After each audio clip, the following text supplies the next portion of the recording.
How's it going, guys? We got a 2018 Jaguar F Pace.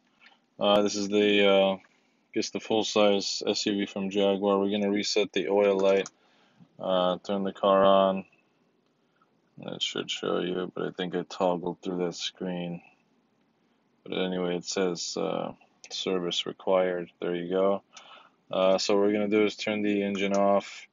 You're gonna have the hood open. We're gonna click this over once. There we go.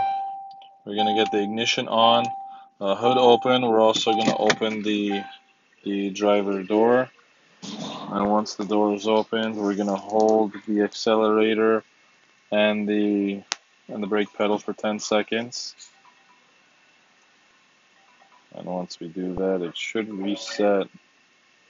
That should be the procedure. Service resetting right there on the screen. We should be good. Counter reset, service resetting, and we'll just kind of toggle through that over and over again, but we should be good to go. And that's it. Thank you so much, guys.